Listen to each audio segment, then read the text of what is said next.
It's the Awake Space Astrology Podcast, and I'm Laurie Rivers with you, here to help you with some inspiration to get those aspirations out into the world. I hope you had a good long weekend, and if you didn't and you have to work today, let me be your co-pilot. And if you're hanging around at home and you're just kind of getting yourself prepared for the week, which is what I would suggest, let me assure you that Jupiter stationing retrograde today is not going to be bad luck. We're going to talk about that and celebrate Venus and Leo moving direct, tell you what you can expect a little bit of from that. In general, most of the astrology moving through the next week or so actually isn't too bad. There's some stuff, and most of that stuff is going to be today, Monday, because anytime a planet stations, it tends to be a little bit interesting, whether it's moving in a direct or a retrograde motion. Anytime a planet or luminary changes signs, it tends to be a little interesting. And that means our lunations, and those are going to be a little intense on Monday and Tuesday and Wednesday, and then things even out just a little bit. And when I say even out, it doesn't mean there won't be stuff going on in the world. I'm just saying the level of intensity that we are used to decreases a little bit. And as patrons know, I do a crunch report every couple of days. Once in a while I miss one, but in general, I get them out for when the moon changes signs, and that's every 2.5 days. And the crunch has been pretty high most of the year. Somebody said, when is it going to go below 50? And I said, well, there's one or two spots in 2024. And there's a couple of spots in 2023. In general, though, it's an average weighing in some, intense moments over a series of days. And in general, we're a little bit lower after Tuesday. There's some stuff on Wednesday, but it's not as bad as it could be. And part of that is because Mars isn't making any crunchy aspects until October. That's part of it. It's not the whole story, but it's part of it.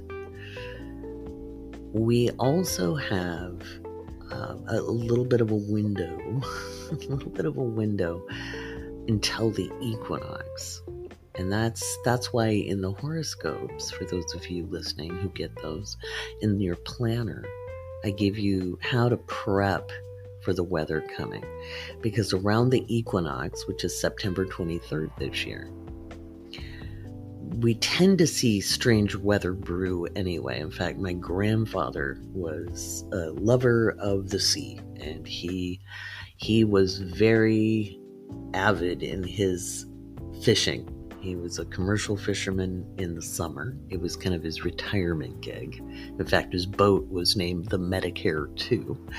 And he would always tell me when I was a little girl, like 7 or 8, he'd say, beware the equinox. Don't take your boat out. And I'd be like, all right, I won't, Grandpa. I love how he figured I would be the fisherman in the family because I was the only one who was good at it as a kid. He was so egalitarian, my Aquarius grandfather. But anyway, beware the equinox, because it's going to start brewing some very strange weather. We might have weather before that, but the weather really starts building around the equinox and then through October, because we have an eclipse in October. Not to freak you out or anything. We do. And I'll talk about that before we get to it, but not in this episode. In this episode, we're going to talk about how to make the most out of the Jupiter retrograde. And then we're going to talk about how it's just not going to be fun for Donald Trump in 2024. I'll do part of that here and part of that in a patron-only episode, because I have a rule. If I'm going to get trolled, I'm going to get paid. So for the really juicy political stuff, I put that in Patreon, and so none of these things will be a surprise. I don't know about you, but I'm getting really tired of people like being like, oh, we knew he'd get his all along. And I'm like, oh, I have comments in videos from 2022 before the January 6th hearings of people begging me to find out if he was going to face consequences. No, people didn't know. They didn't. Amnesia, historical amnesia. Isn't that funny how that goes? I have receipts, as you know well. So that's what we're going to talk about. We're going to talk about making some good financial use of Jupiter retrograde. Talk a little bit about the economy moving into 2024 and how you can prep as best you can for it. And I can guarantee you, not having a latte now and then is probably not gonna help you as much as some of those financial experts want you to believe. Yeah, and then we'll do our patron shout outs. We'll do some astrology Q&A, and I've got a little something special for a little one named Charlotte, because she likes to listen to Auntie Laurie. She is the daughter of one of our patrons and community members, Alicia, and so I thought I'd give Charlotte a little shout out here on the podcast, since she tends to take Mom's phone to listen to my videos from TikTok. And, I promise, once I get closer into my executive producer who can make me look good, we'll do some kid and astrology videos and some storytelling, because that's super fun. And if you have a little who listens in, let me know, because we'll start doing some astrology for kids. All right, let's talk about Jupiter retrograde and what you can do with that energy.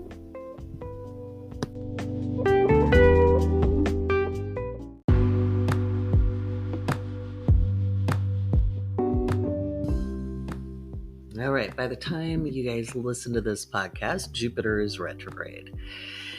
And there's going to be a whole lot of people talking about Jupiter being retrograde and how you're losing your luck, especially if you have Taurus placements. No. Let me say it again. No. That is really not good astrology. And again, retrograde does not mean bad. It is a change of direction. But there's some real opportunity to be had with Jupiter retrograde. And it isn't necessarily bad. Now, it will be interesting, especially Tuesday, because we'll probably wake up to some very interesting financial news that probably involves an oops, we missed something. Because Jupiter and Venus are still in a square. Venus is now direct, Jupiter is now retrograde, and we're going to find out that there has not been a complete and total telling of the truth financially, possibly by a bank, possibly by an educational institution, or maybe an NGO, a non-governmental organization, or a government agency, or something. We're going to find out there were some fibs when it comes to some financial stuff. We might hear about, things don't look like it's going to be as bad a recession because the job numbers have stabilized, which actually means there's less people getting employed. Because remember, according to the great economists, they want to stop people being able to purchase stuff, and they want to see employment numbers, change so that they see more unemployed people, because their idea of stabilizing the economy is taking out the little guy. I laugh not because I think it's funny, but because I see it as so ridiculously short-sighted and sociopathic, because that's who's making the decisions. Good old sociopaths. God. Seriously, that they think that's how you run a civilization is just absolutely mind-boggling. That it would somehow be radical to think that people deserve food to eat, a roof over their head, and a baseline of economic security. That would be radical. It's crazy sauce. But anyway, with this Jupiter retrograde, we're probably going to have some weird news. But on a personal level, you can actually take advantage of this. Does not mean you're out of luck, especially if you have Taurus placements. It may have been exaggerating some of the stress in your life. You might have felt like you were an ant and Jupiter was the magnifying glass and you were getting singed. So this should take some more pressure off you with Uranus retrograde and Jupiter retrograde in Taurus. If you're Taurus rising, Taurus sun, Taurus Mercury, Taurus Venus, Taurus Mars, especially, you should be feeling a little less stressed out. It is a good time to kind of pick back over things you thought you missed out on. Now, I sent out the monthly planner to everybody who gets horoscopes and up as patrons. And at the end of every section, you get a section a week. Okay, so you get the main monthly planner with the calendar and the astrology. And this one has a little remember to do list when it comes to Mercury retrograde. And I give you the new moon affirmations. And we got a new moon coming up on the 15th of September, or 14th of September. Sorry, 15th is Mercury direct. We're almost there. Aren't you glad Mercury retrograde doesn't last very long? I've honestly been enjoying it. I'm getting so much stuff done. But at the end of every planner, I write a little inspirational piece. And in this one I wrote, there is always another ship at the dock. Because so often we feel like our ship has sailed. If you're, you get to 25 and you're like, oh my God, I didn't write the great American novel. I didn't make it in Hollywood. I didn't get my dream job. I'm still scrambling and doing 3 different jobs at the same time. I'm somehow past it. And then you realize that's a silly thought and you work real hard and you get to 30 and you're like, I didn't do all these things. I don't have a family, or I have a family and I quit my job and where'd my career go? And you have the existential crisis of turning 30. And the older people in your life, if you've got good ones around, you're like, hey, it's just begun. You get to 35 and you're like, I don't even know what I'm doing anymore.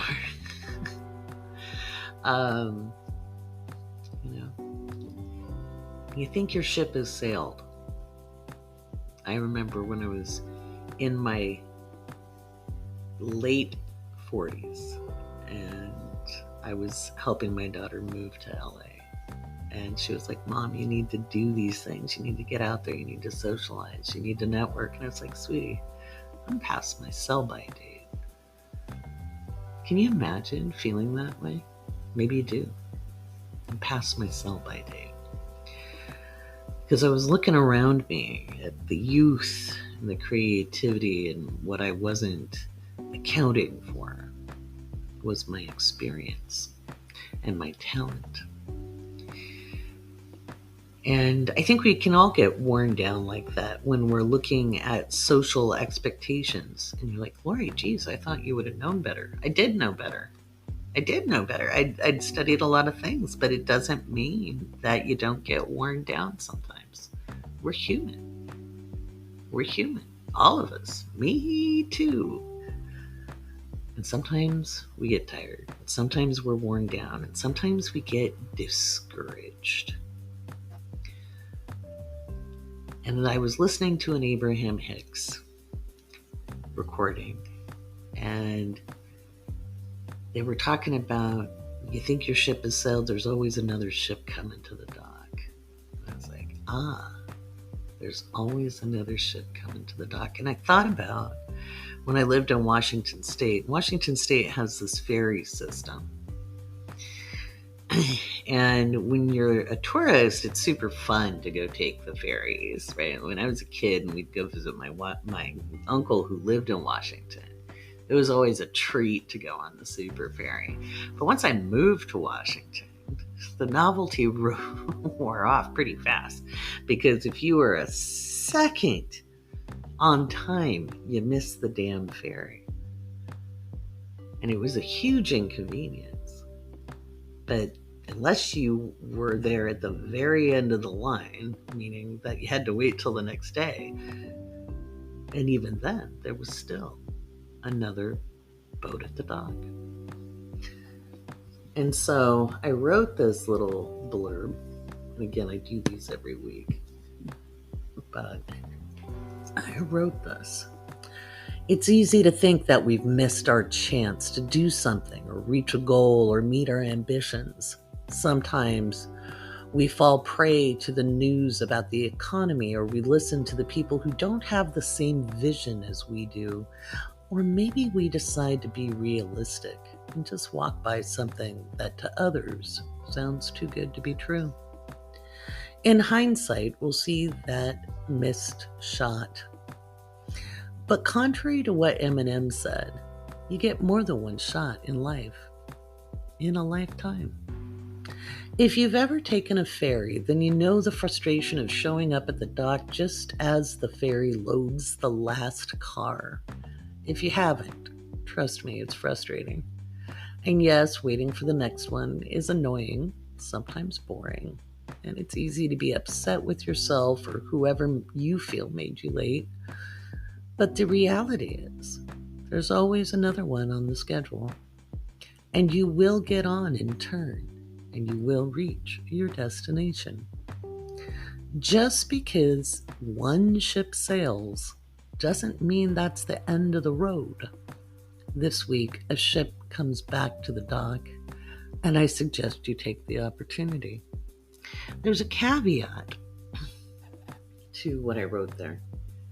And the only time you don't get the next boat is if you decide to get out of the ferry line and do something else and say, well, nuts, I'm not even going to go to where I was going anyway. I'm not even going to try. And sometimes that's appropriate. Sometimes we're like, you know what? I was wanting it because other people wanted me to want it. I just don't want that anymore. Or I wanted it at one time and now it just doesn't seem relevant anymore. And sometimes you're not talking yourself out of it. Maybe your goals have changed. Maybe you do want other things. That's different. But when you just decide that you're going to let anxiety win out, or you decide that you're going to let your overthinking win out, or if you're going to let your self-doubt win out, or if you're going to let your listening to Cousin Bob or Kyle or Karen or Shannon or whoever it is that's nattering in your ear, or your coworkers or that negative boss that micromanages you, sometimes we let the noise get us. When I felt worn out, I had no real support in my environment. I had people who wanted me to settle for mediocrity because that was their comfort zone. And they didn't like that I was ambitious. They thought it was crazy. They thought I was crazy. And if they knew what I was doing today, they probably don't think I'm doing very well. They probably think I'm just making content on the tiki-taki. They didn't believe in me. And I tried not to need that. I tried not to need them to believe in me. I tried to keep my focus on myself. And after a while, it worked. In the beginning, it was bumpy. And I believed enough in me to help push my daughter towards her dreams and support her in her dreams and listen to her push me towards mine that she knew, in the heart of me was there. She always believed in me. It was a lot to live up to. We've kind of leapfrogged in belief with each other. It's a beautiful thing. And sometimes it didn't feel like enough because it was a lone voice amongst a chorus of people saying, hey, stay down here in the mud with us. I ain't done yet, and neither should you be. We don't always notice when we miss an opportunity. You might have been sick, or you might have been tired, or you might have been busy, or you might have had a family emergency and you couldn't pick this thing up that you wanted. And it would have been within this last year. It would have been during the time that Jupiter was direct. This isn't an old desire that you're picking up. This isn't something from when you were a kid. This was something from this year that you might have had to say no to. It might have been a job. It might have been a business opportunity. It might have been a vacation. It might have been, getting into the right doctor. Whatever. It depends on you. Don't second guess yourself when you go back and you look over, and maybe you could reach out to a contact again or go through your emails and see what you missed communication wise. If you're like me, I have a busy inbox, and on my list of to-dos is to get a personal assistant to manage those things for me. No, don't apply. My daughter and I are going to handle that at the end of the year. We have plans, we do. You get more than one shot in a lifetime. I promise you. There's been plenty of people who started getting it together later. Getting it together for their ambitions. I don't regret the time I had to struggle to find my feet.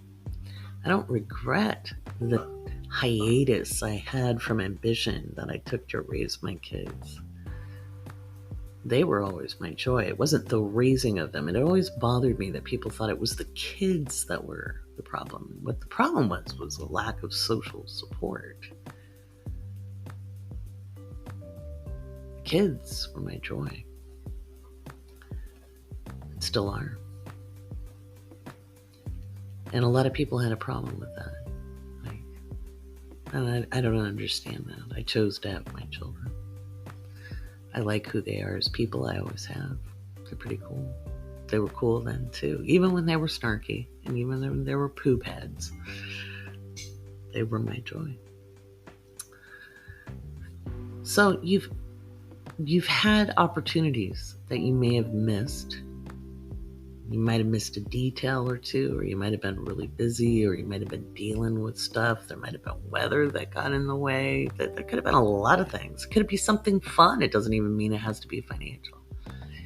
So there's that.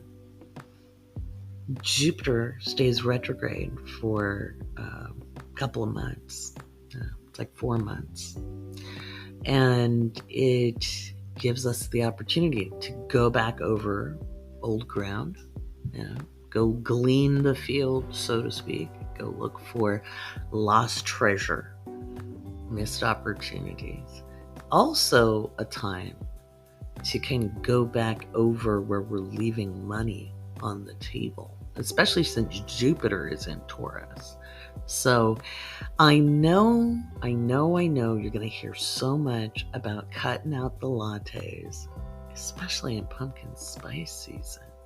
Really? But cutting out the lattes, cutting out the luxuries. You don't need this. You don't need that. Stop your avocado toast. Blah, da, blah, da, blah. Tighten your belt. Like I said in the introduction, sometimes when you get to a certain point, if you tighten your belt, you're going to get cut in half, right? There's nowhere to tighten. And I think a lot of people are in that position. So, and I've been there. I mean, that's what started me being entrepreneurial.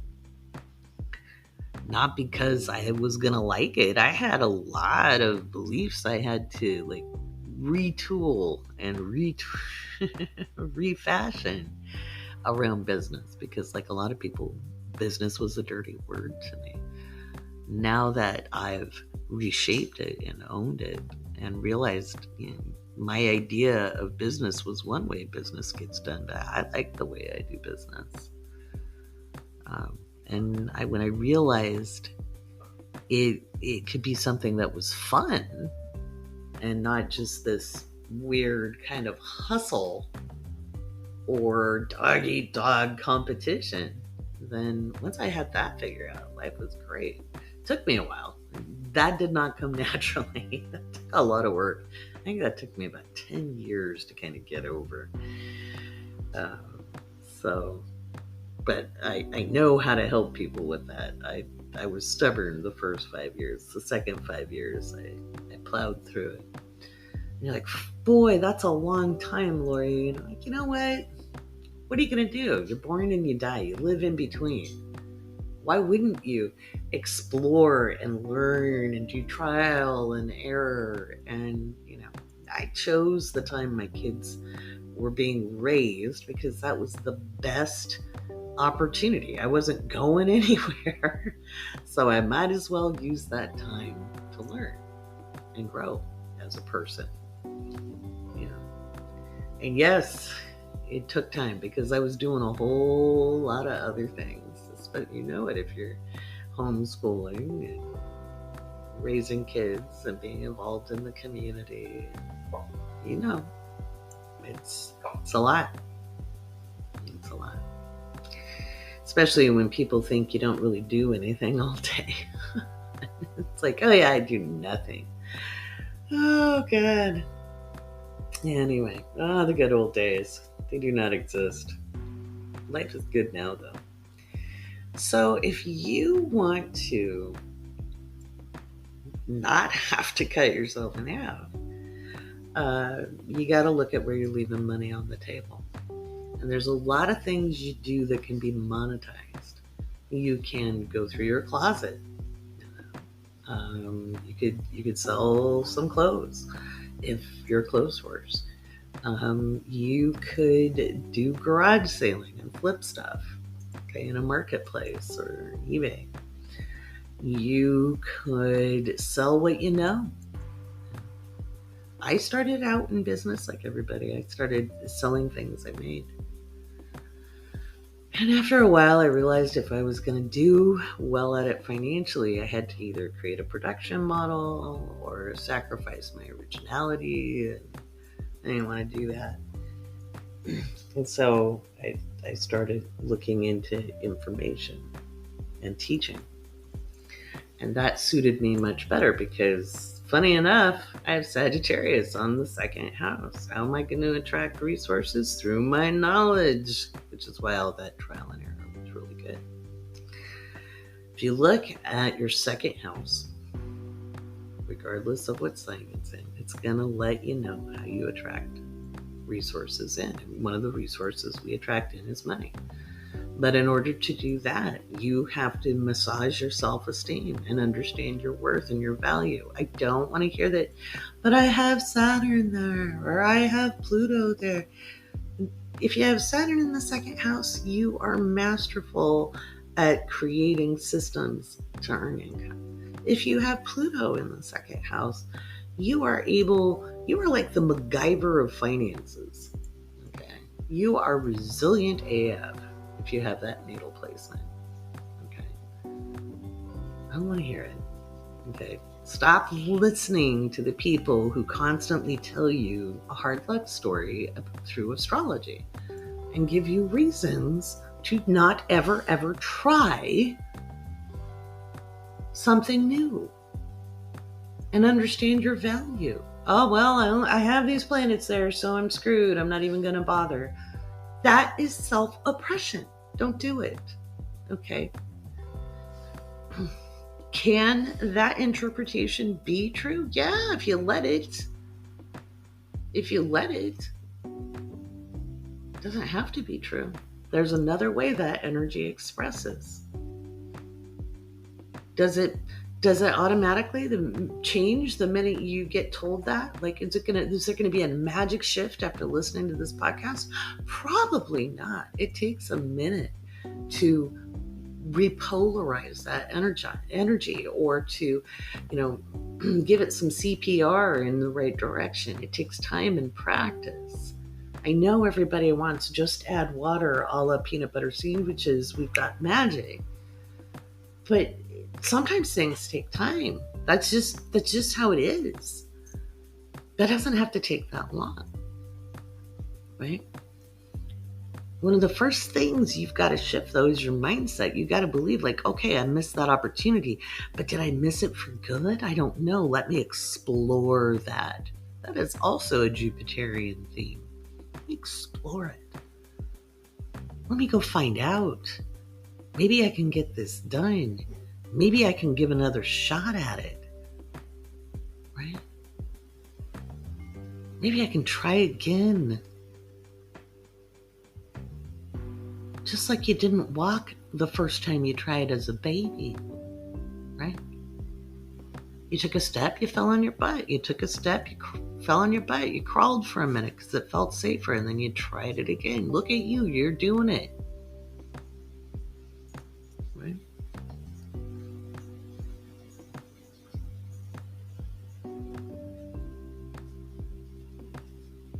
All right.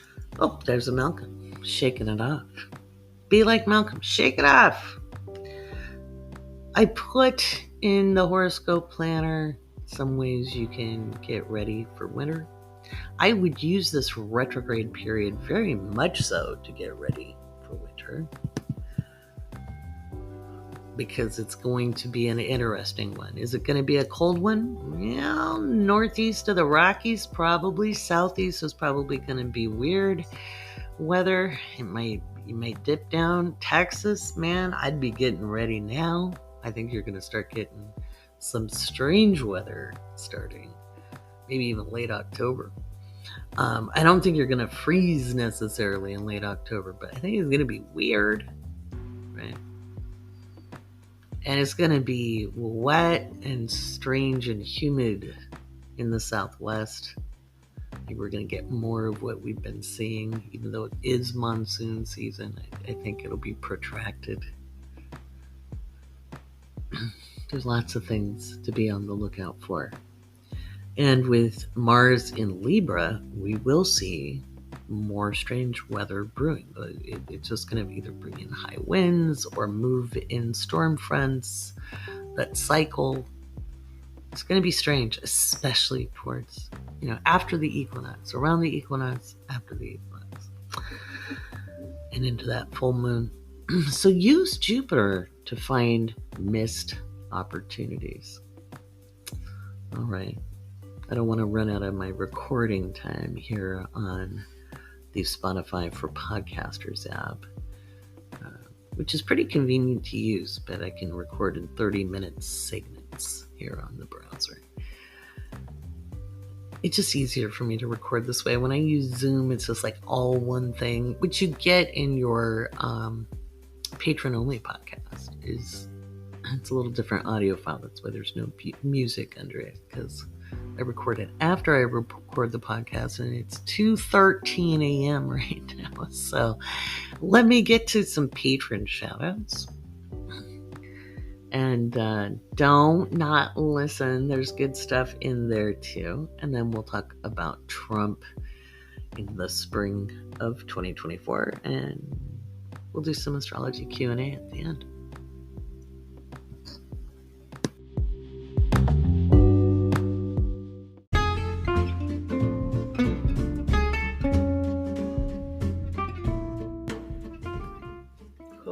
Oh, you know what that sound is. Oh, as always, my eternal gratitude goes to those of you who stay with me as patrons. Big thanks. I love you all. Let's see. I always announce our brand new patrons. If I haven't announced you, it's because you've been with me for a while, but know that you are in my heart forever. So we've got Juliana Marguerite, We've got another Marguerite. We've got Kristen, Paula, Christy, Nancy, Angela, Gabriella, Emily, Jessica, Katrina, Lene, Sarah, Alma, Deborah, Marilyn, CM, and Vivian. Welcome, welcome, welcome. So don't forget, you still have time to upgrade to the Planet of the Month Club or join if you're not a patron. We are looking at Chiron. We are looking at Chiron on Saturday, September 9th at 11 a.m.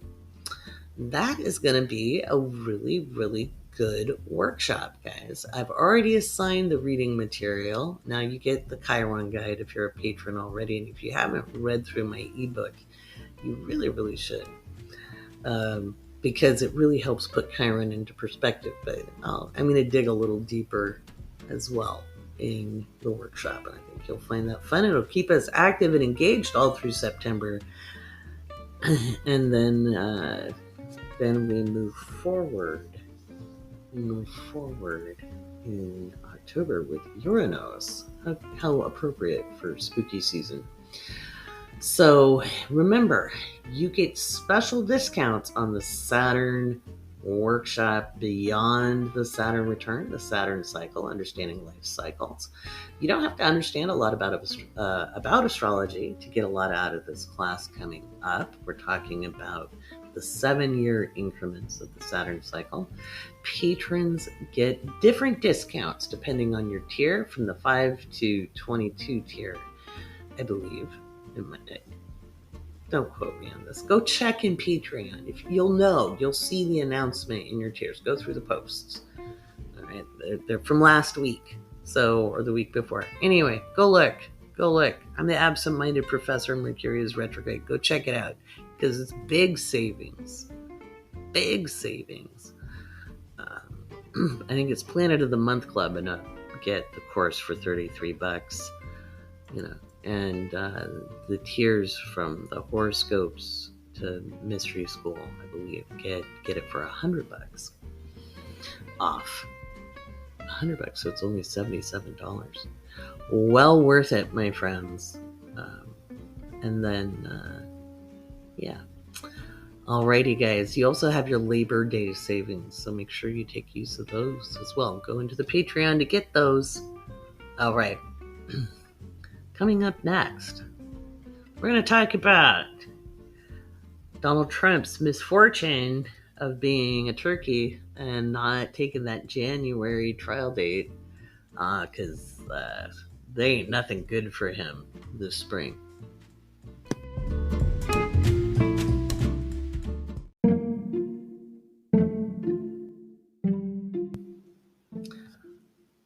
Oh, Miss Charlotte, are you listening? Thank you for listening to Auntie Laurie.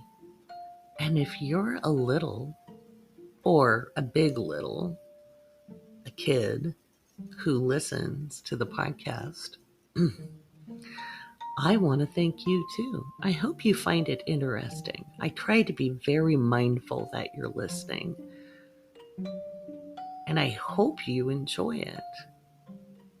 I hope you have things you get to think about, to know that you always have time to decide who you are. And you get to learn and grow, and mistakes are part of life, and not to be too hard on yourself. It's important to be kind to yourself, right? Important to be kind. It's okay to be frustrated. That's normal. But the very best thing you can do to make the world a better place is to be kinder to yourself. Yeah. And that doesn't always mean we get our way. And it doesn't always mean things work out and we still spill our milk or drop our popsicles or the dog eats our cake, things like that. That still happens. Sometimes those are just bumpy and crunchy times. But it's okay to take a second, take a step back and go, well, bummer. That wasn't very fun, but I have a chance to do things a little differently next time. And maybe think about how you might approach something differently, right? I learned not to run carrying my popsicles when they were melting because they slid off and they fell, and the dog did eat them. I was about 6. So I learned to stand kind of still and in the shade. It was a good move. Sometimes things don't go our way, but sometimes they do. So just because you spilled your milk that day, or you tripped over a tree branch, or you got in trouble, it doesn't mean the whole day is awful. You can take a breath, a nice deep breath, take an exhale, and you can even shake it off, just like Malcolm does. You know Malcolm, my dog. Sometimes he bonks his head because he gets really focused on trying to find a fly and he chases flies. And then he just kind of looks out and he shakes it off and goes on about doing what he was doing next. He gives the rest of the day a good shot. He takes another try at things. It's important to give yourself a chance and try again in a better way, being kind to yourself and other people. I hope you have a really good day today, guys. Thanks for listening to Auntie Laurie.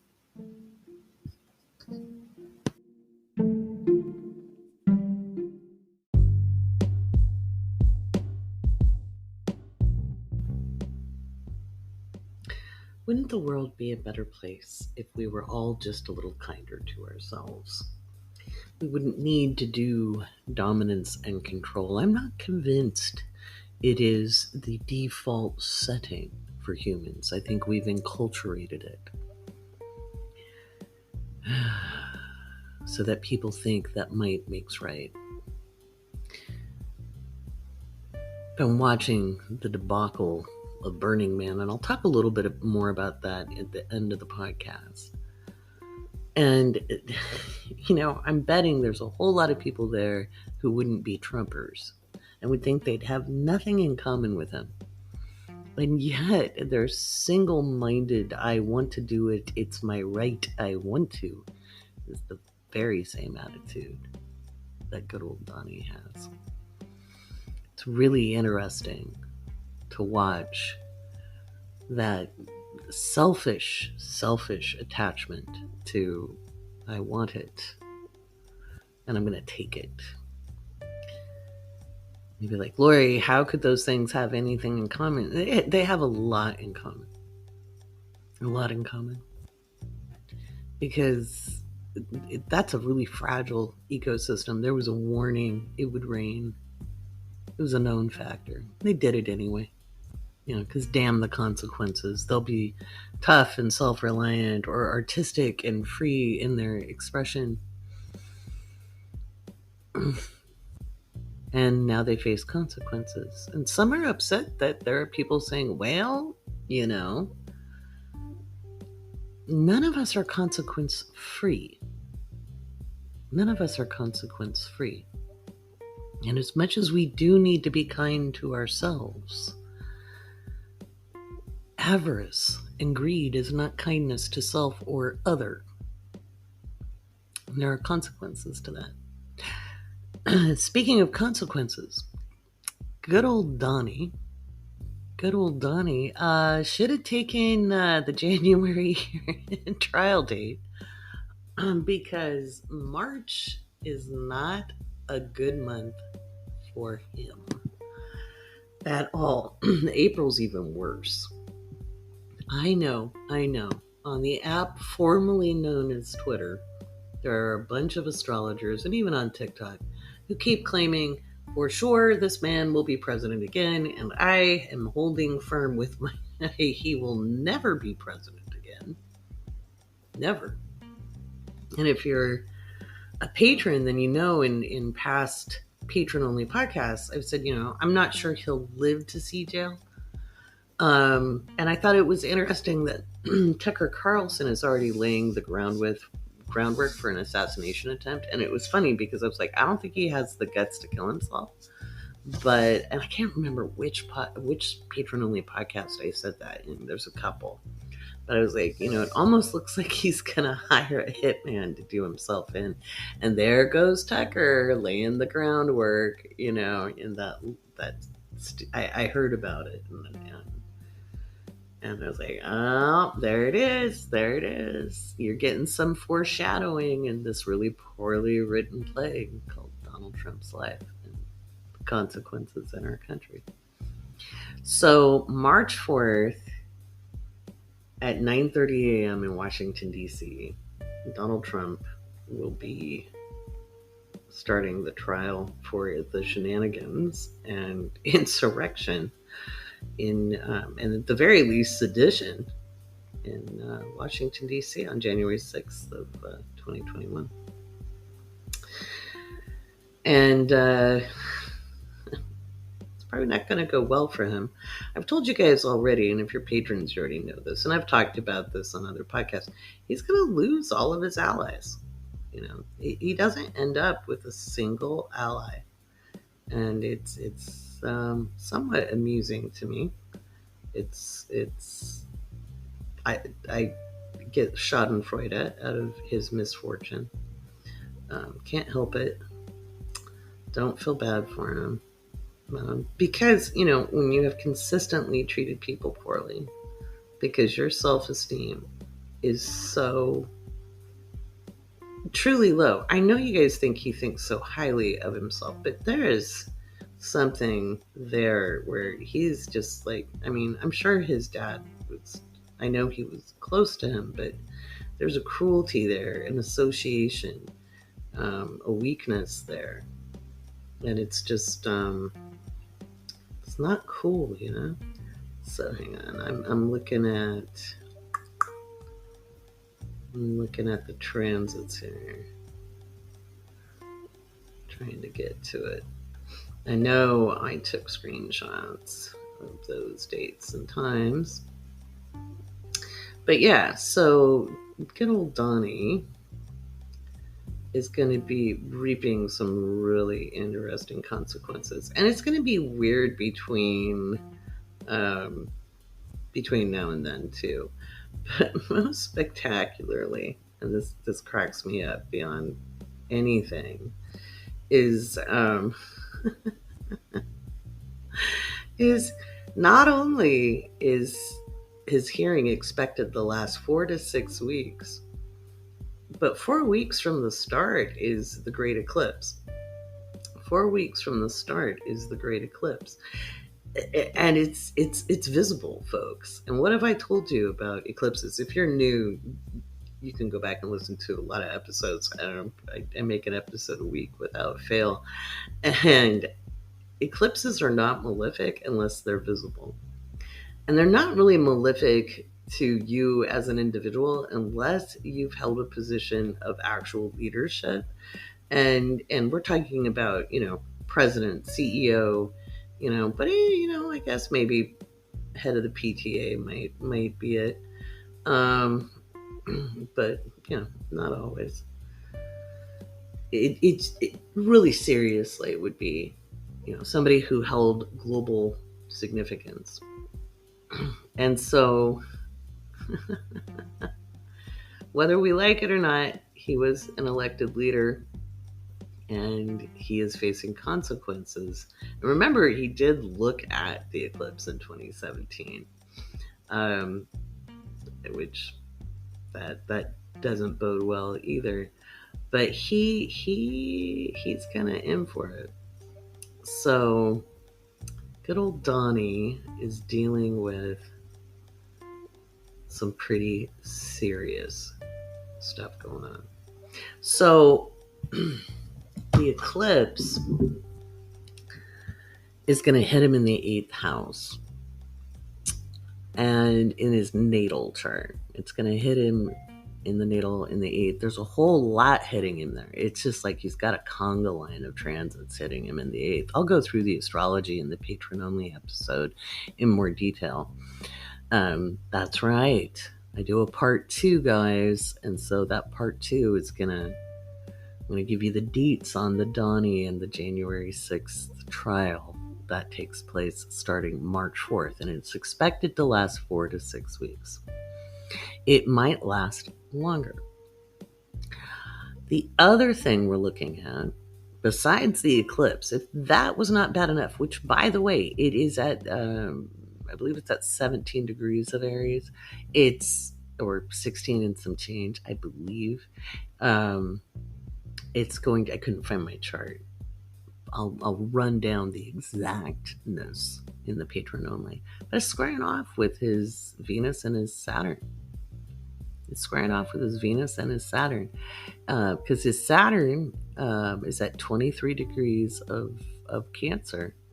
And Venus is at 25 of Cancer. So, he's having an eclipse square off. It doesn't bode well going from, and he'll lose whatever comes out in that will actually break the hold he has on a lot of the people who followed him. Okay. A lot of the people who are diehards will be shaken by testimony that comes out in this hearing. Now, he's not going to lose every last one of them because, that's just how it goes. But there will be a large percentage who are completely disillusioned with what he's bringing to the table in that trial. So it'll be pretty damning evidence that shows up. On top of it, if this trial goes, now that will be April 8th. Okay. If it makes it to April 22nd, which is a Monday, by the way, April 8th is a Monday. If it makes it to April 22nd, we have the Jupiter-Uranus conjunction, and that's in his 9th house, applying to his 10th. And I know there's a lot of astrologers who are going to say, that'll be so good for him. No, it is not so good for him because it's going to absolutely magnify his legal issues. Jupiter going through his 9th house is not helping him. I'll talk about that in more detail as well. You couldn't have picked a worse time. He would have been so much better off accepting the January hearing than moving into this. Now, yes, Pluto will be in Aquarius. Still not quite in his 6th house because his 6th house is at 1 degree. It'll be touching on it. And this is going to put strain on his health, probably his cardiovascular system. Again, I just don't think he's obviously not in great health, and there's no way in hell he's 215. But you keep dreaming, dream on. But yeah. Now, what's going to happen between now and then? Yes, there are a lot of trials coming up and trial dates, and I don't have them all right in front of me, but I'll apprise you as we get closer into some of it. But with Venus stationing direct in his 12th, he's been able to hold off a little bit of things. Like he's got his stalling tactics. They're not working great. They're not going to work great coming up now that Venus is direct either. It doesn't help him a whole lot. And with Mercury retrograde in the 1st house, a normal person, they'd be self-reflective. I don't think he's all that self-reflective. I don't think he's all that cognizant, to be honest. But he's probably gonna be a hurting person coming up in October, November. It doesn't look all that great for him either. So remember, I told you, his kids are going to roll over on him. He's losing every damn ally he's got. And there's no way in hell he's going to be president again. I don't know that he'll make it through this. But it's certainly very interesting. And you got to remember, in 2025, he's going to have Saturn, even end of 2024, he's got Saturn moving into his 8th house. That's not a fun transit either, especially if you're an unaware, ornery human being. It can be hard enough to go through that transit, when you're conscious, but you can make a lot of good out of it. I don't know that he's got that ability. So there's that. While I'm looking at this, let's take a look at Mitchie's chart. Because Mitch isn't doing so well. And I've kind of talked about this on some live streams, and I think I talked about it in Patreon before. If I didn't, I know I've talked about it live. Let me do a quick little search here. Let's see. Let me go. Let's see. We'll do a little search here. I'm looking on AstroSeek. Just look up Mitch McConnell. Come on. There we go. Let's see. Can I just search the name? Oh, I do not want to seek that. I want to search by the name. Hang on a second.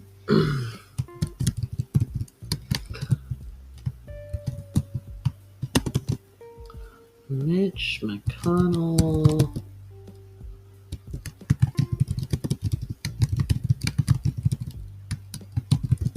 Alright, let's see if I can get that here. I don't think we have a birth time for him. I'm not sure. But let's see. Alright. I hope that's not what I was looking for.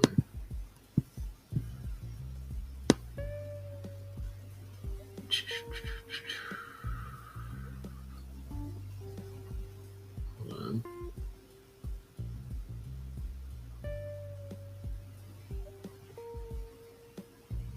I'm not a fan of Astro Theme, but that's the one coming up first. So let's take a look. I don't think we have a birth time for Mitch McConnell. Yeah, we don't. But his sun is at 1 degrees Pisces. His moon is at 4 degrees Taurus. Jupiter retrograde. Not sure. Let's take a look at how far back Jupiter is going in its retrograde. It's at 15 degrees now. It may swing. I don't know that it swings all the way back, though. Let's take a look. It goes back to 6. Ooh, let's take a look. I think it goes direct in January. Oh, it definitely. Oh, no. That is not 2024. It helps too. Hello, Mercury retrograde. I see you. All right. Yeah, it stations direct right around his moon. It'll be close enough. I think his issues will continue to be exacerbated. He has a lot of, when I look at just his placements, and he's heading towards his Jupiter return. He also, he's got Uranus on his Mars and Saturn. That is not good health-wise, and they're coming back. I think we might see more health issues with him coming up very shortly. He's just going to continue to slide. I mean, that's kind of obvious. You don't need to be an astrologer to see that. He's got Pluto moving back in January.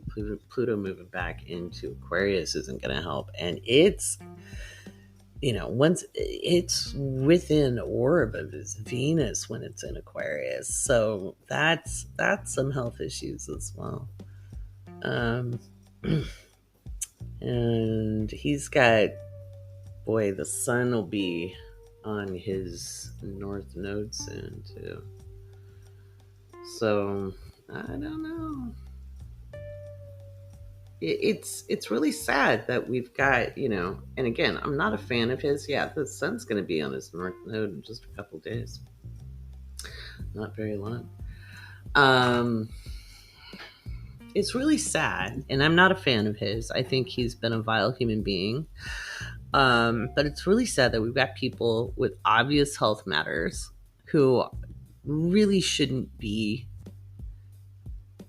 being used for political ends, like Feinstein and McConnell. And Feinstein was a trailblazer, you know, but to see them being used, like, they obviously can't make decisions. Like, they can't. There's a reason we have term limits. I mean, not term limits. God, I wish we had term limits.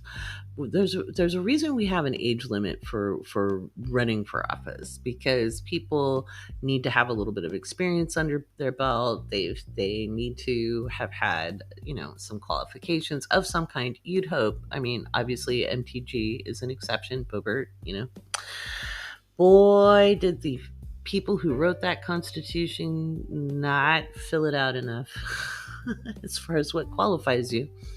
But there was a reason.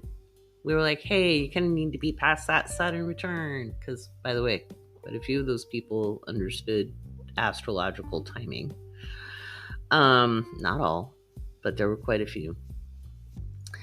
And at the same time, so when we say, hey, when you get to a certain age, you really shouldn't be there. If you're in a cognitive decline, you really shouldn't be in an office that makes decisions for people.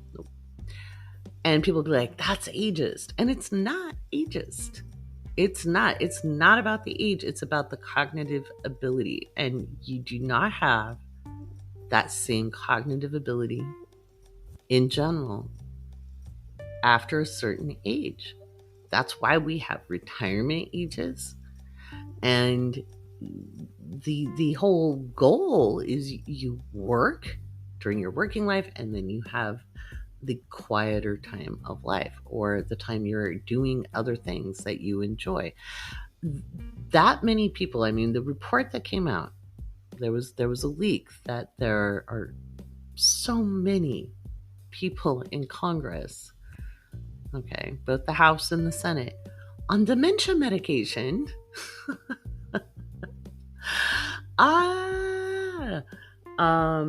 That should not be okay, because that means they're actually not making the decisions.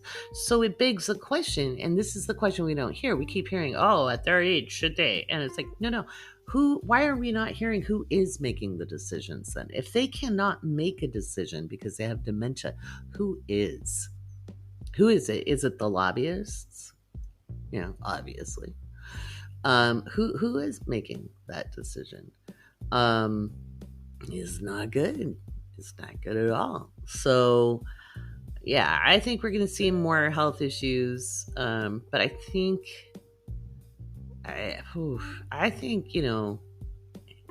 between now and January, Mitch is in for it. He's in for one health. It's just, he's going to keep sliding.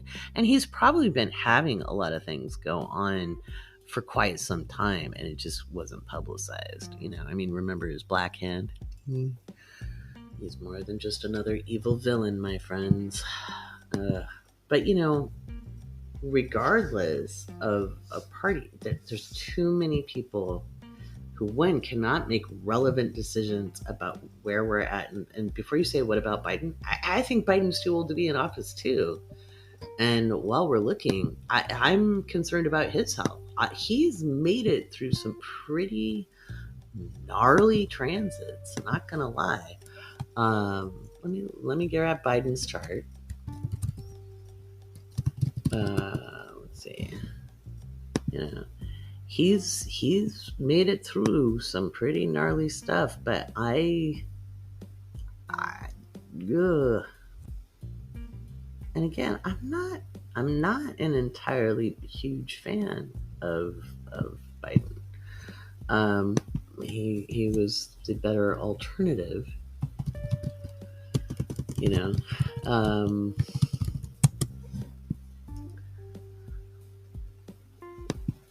and looking at the Republican slate, sadly still is. I I don't think he's long for this world either. He too has a Taurus moon. Now he's made it through the stress to his moon. Um, I'm just looking. Yeah, he's got Uranus opposite his Mercury. Um, I'm amazed he doesn't misspeak more often. And he's gonna have Uranus next year. Oh God, please tell me that's not during the election. I really want him to at least make it to Inauguration Day, because remember, we're in a constitutional crisis. So don't think we're not. We already are. Let's see, 2024. Oh my, oh my, this is nuts. Mm-mm. Okay.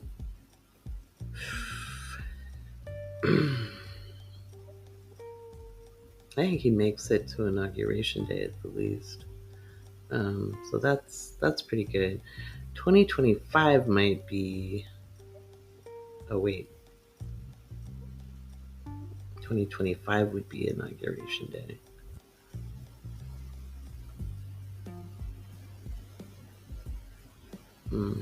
Yeah, I think he makes it to it.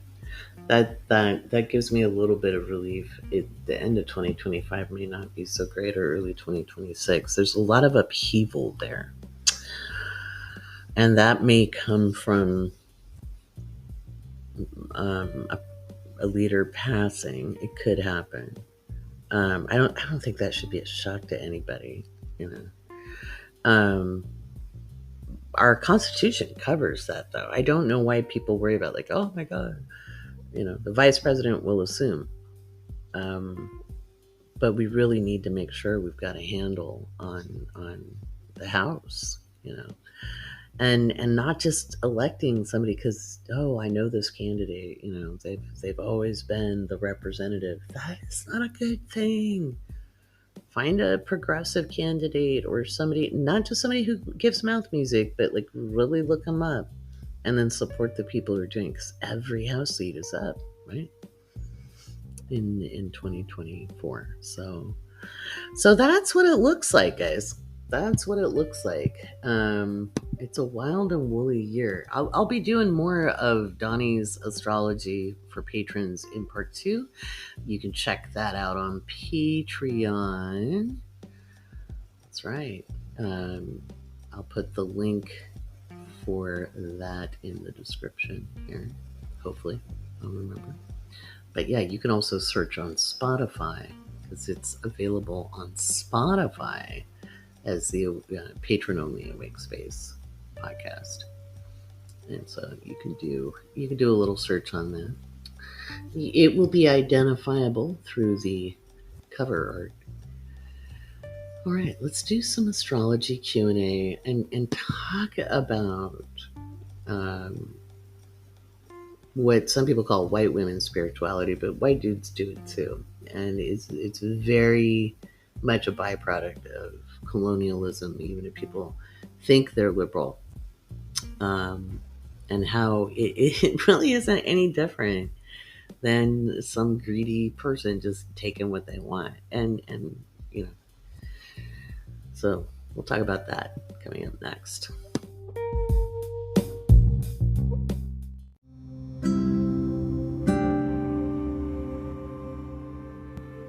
All right, let's talk about it. Let's talk about what people call white spirituality, or white women. It's not just women, it's men too. And I've been in the metaphysical world for a very long time.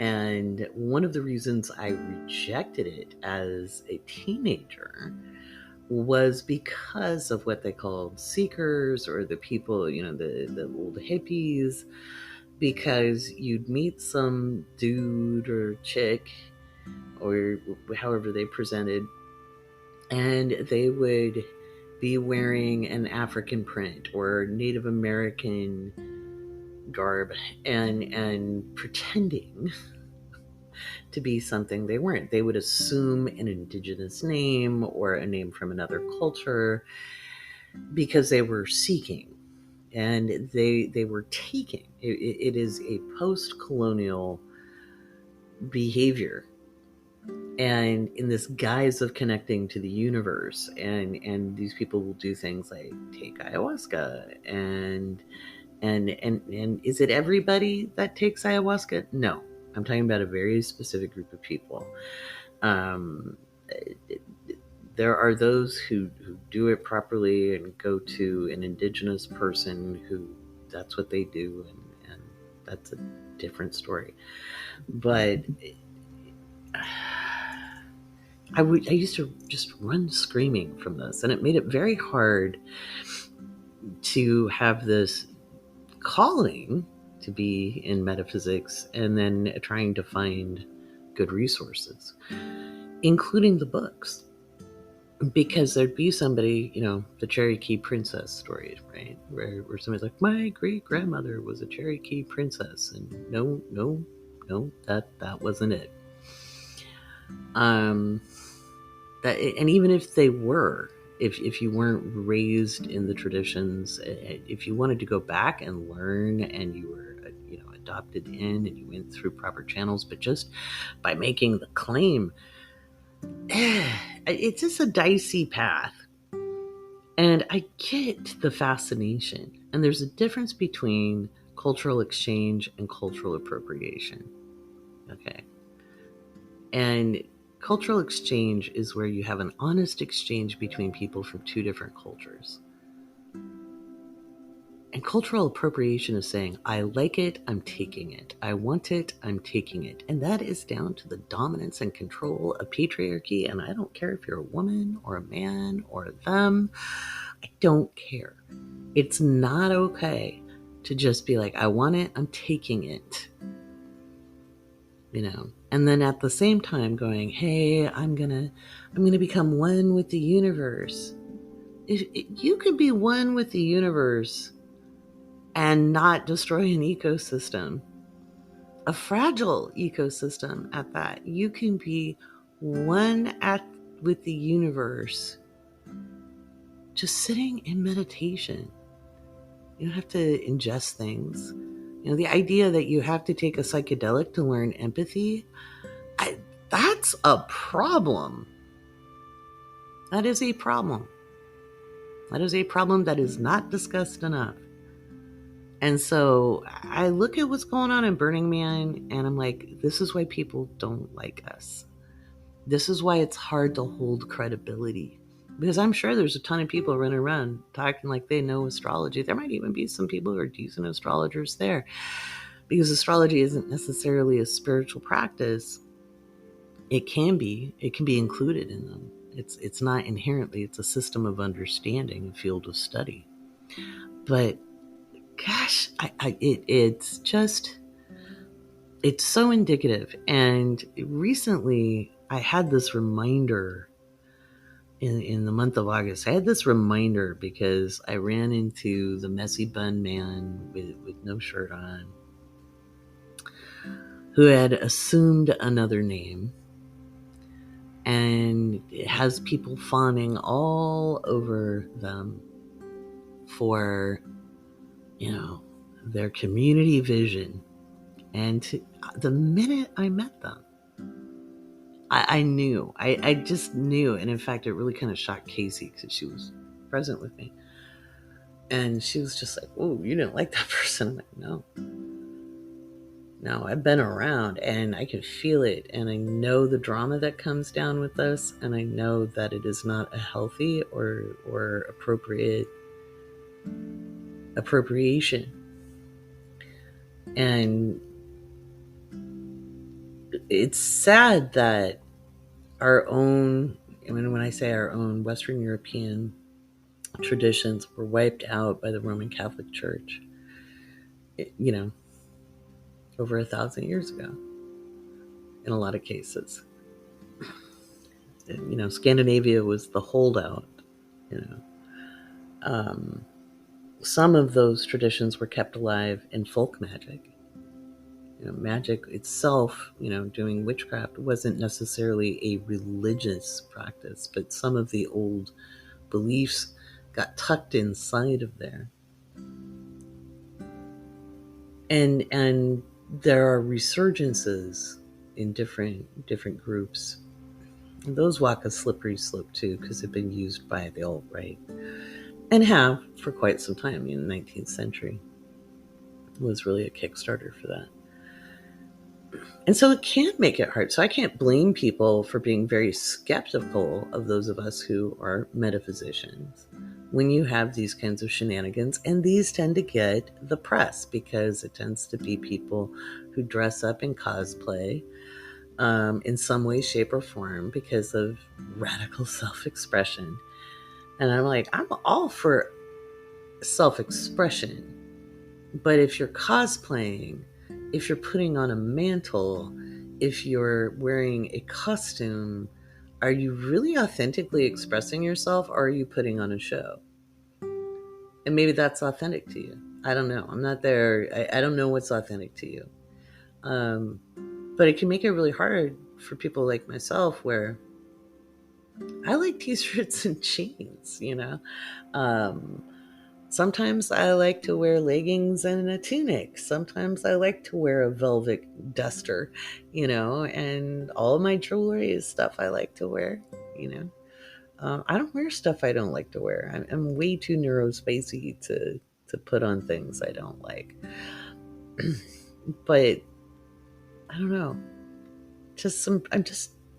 I'm pondering this one because I don't have a great answer. And people say, well, they're entitled. But that's it, the entitlement. I want it, I will take it. That has got to stop. Like with climate change, it's not a joke. It's not a joke. We have got to stop screwing up the environment wherever we are and waiting for somebody else to clean it up. That's a bullshit move. Don't listen to the bad words, kids. Auntie Laurie is using anti-words. But it is. It's frustrating. So I do judge, and I think it's okay to judge. Judgment means to make a decision. And hey, if you're in that crowd and you're like, well, I don't want to listen to you anymore, that's okay. Feel free.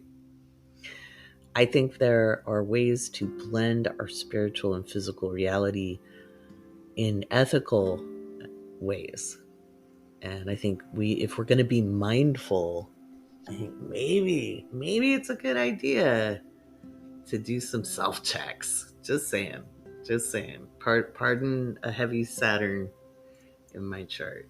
But it's self-reflection is a really good thing.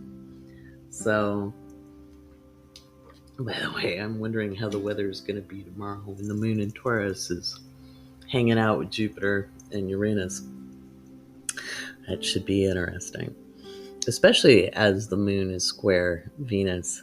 So I'm sure we'll get some great survival stories out of it. All right, let's get to the astrology Q&A. Alyssa asks, does having a day or night chart really matter when it comes to how certain transits will affect you? For example, I regularly see people saying a day chart will have good effects from Saturn returns, but night charts will have negative effects. I think that is oversimplifying matters. I think you're probably referring to the Hellenistic adherence to those things, which is very general. That's kind of my problem with the modern use of Hellenistic interpretation. Is you have to remember they didn't have the math to be nuanced. They got the ball rolling. I think they would have been very excited by Al-Biruni et al. For their advancements of mathematics.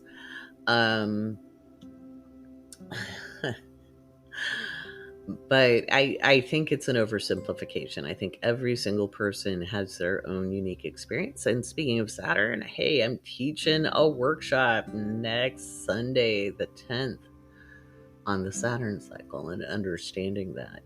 You're not at the mercy of your Saturn return. If you address it consciously, I'm not going to say they're all easy. Everybody faces challenges. Everybody has to decide what they're doing. Everybody has to, make decisions during the Saturn return. And those can be difficult, regardless of whether you have a day or a night chart. I haven't noticed a significant difference between the two. And I think you have to be really careful of the information you digest, and you want to make sure you're not doing a self-fulfilling prophecy. That's a good question, though, Alyssa. Thank you. You ask a lot of good questions. You'll be like, wow, I asked that forever ago. But yes, patrons, get your astrology questions up. There's no stupid questions. Let's see. Carrie asks, hi, Carrie. Can astrology help us to determine the best places for us to live? Thank you. Yes, there's a couple of different ways you can do that. I think some people are familiar with astrocartography, and that was created by Jim Lewis, where you have lots of different lines on a map, and you can see where you might have better energy than others. If you've ever done a road trip or you've traveled to another country, you might have noticed you physically felt different in different places. You might have been a little more outgoing somewhere. You might have felt a little quieter and more insular somewhere else. And if you take a look at your astrocartography, it might give you a little clue into that. Astrocartography was birthed out of the very old technique of locational astrology, because when you change location, and you're there long enough, it will kind of change the house layout for your chart. You always keep your natal chart. That's your interior life. But if you do relocate, usually it needs to be more than 100 miles. But if you do relocate, it can vastly change. And one of the reasons I got into locational astrology was, before I ever became an astrologer, I was a pretty introverted kid. I wasn't really that gregarious. I mean, I made friends and stuff, but I was pretty shy, actually, growing up in Oregon. And when I went to England, within about 3 months of being there, I became a lot more social. And when I lived in the Ivory Coast, I was social in a different way. And then when I got to Bahrain, I was just outright like gregarious, super gregarious. And I was like, it was just easy. I didn't have to try. And I was like, whoa, what's up with that? So when I became an astrology student, I asked about it and I found out, I can figure out how to relocate my chart, which you can do on astro.com and I believe on AstroSeek as well. And it's really interesting to see how that environment kind of changes how you interact with it, because the houses show kind of how you interact with the different areas of life. And yes, even if you have no placements, you still have all 12 signs and you have 12 houses, whether there are placements in them or not. That energy is still there. And for all of you who have studied with me, now you know why. All right. Thank you so much for that question. That was a good one. I love these questions. Keep them coming. Let's see. We have Adaptable Astrology Newbie asking, what does it mean if your North Node, 12th house for the North, 6th house for the South, Uranus in the 6th house, and Neptune in the 6th house are all identified as retrograde in a natal chart? First of all, the nodes are always retrograde. The nodes are always retrograde. Always. So they're retrograde because they're an interior theme, a reflective theme. The nodes are also not planets. They're calculation points. Uranus and Neptune both spend almost half their time retrograde. Both Uranus and Neptune spend about 5 months out of every year retrograde. So it doesn't really mean anything horrible. Each one of those represents something a little different. So Uranus retrograde, and I'm assuming it's Capricorn. It could be Aquarius. But you'd be like, how does she know that? Oh, because we know where the planets have been. But Uranus retrograde is going to make you a little less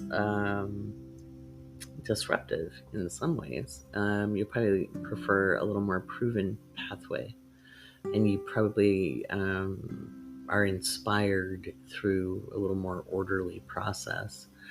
And you might have epiphanies, but like you're kind of late on them. Like you'll have a thought, it'll be a good thought, but like 20 minutes later you're like, oh, that's what that meant. Neptune retrograde gives you clear seeing. It makes you very, very intuitive.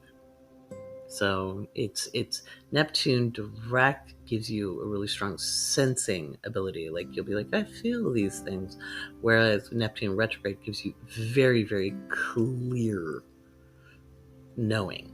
You know, you might second guess yourself, but once you learn to trust it, you'll be like, oh wow, psychic AF. So there's that. Maybe a little more grounded in reality. But what is reality, she asks. All right, let's see.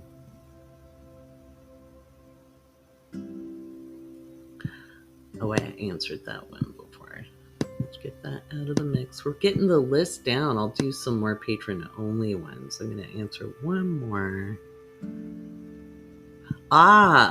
Elisa. We had Alyssa. Now we're looking at Elisa. I was wondering if you could talk about the birth charts of animals. And since it's Virgo season, why not? For example, do all puppies in a litter have the same chart since they're born so close together? No. Every sign has 30 degrees, 0 to 29. And every degree has 60 minutes. So all of them will have taken their first breath at a different moment in time. Now, obviously, the ones that are born closest together, so like let's say if there's 8-10 puppies in the litter, okay, there'll be a couple that are born really close together and another couple born really close together, and then there'll be that one that came last, and it might have a 20-minute difference in time to the other one, right? The first one. And so they will have, notice they all have different personalities, but some will be more similar than others, right?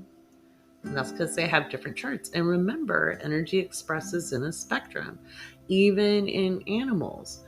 The idea that we're just finding out that animals are sentient drives me nuts, because it's something I've always known. Animals have personalities. They are not monoliths. And I don't care if it's a domesticated or a wild animal. Not every crow is going to be the same as another crow. Not every puppy is going to be the same as its litter mates. They all have different personalities, and that will be expressed in the chart. But remember, you need the day, the time, and the place they were born to draw an accurate chart. I don't have the time for Malcolm. I don't even really have the day. I use the date they put on his form, but I'm like, I don't know. You found him on the street. How do you know what day he was born? But I know he's a Taurus. I think they had to be close because he acts like a Taurus. So he is not food motivated. So I'm sure he has a different moon or something, or rising. All right, last one. Oh, okay, let's see.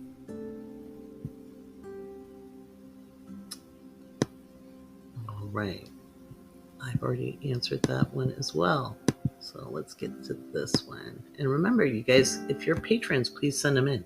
Sarah J asked, does astrology ever change depending on location, especially hemisphere? I've heard you say that eclipses only have an impact where it is visible.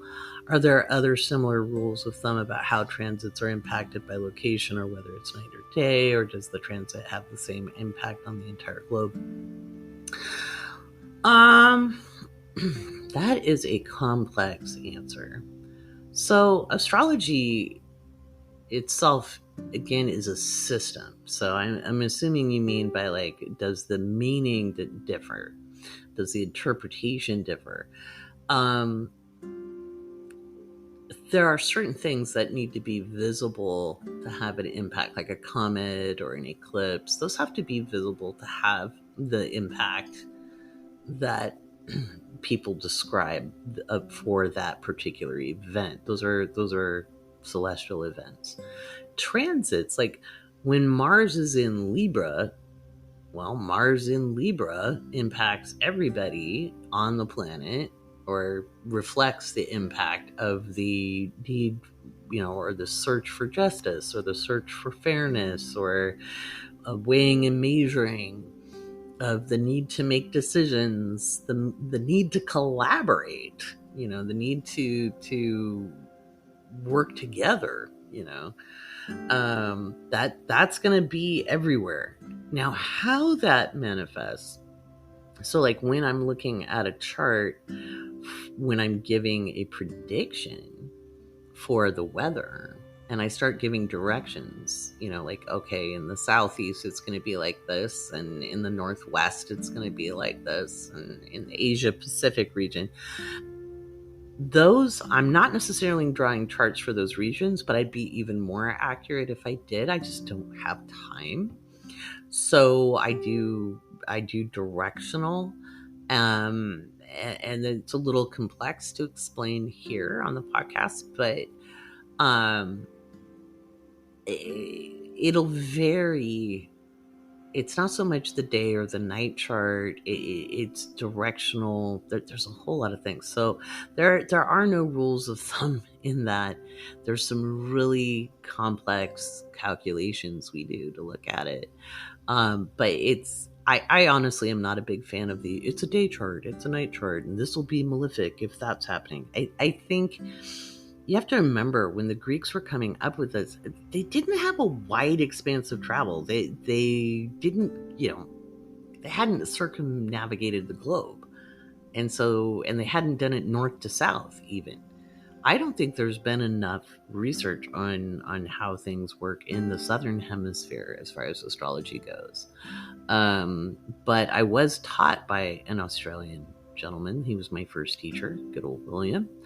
And we had discussions around that, and it seemed that it was bearing out regardless of north or south when it came to global transits.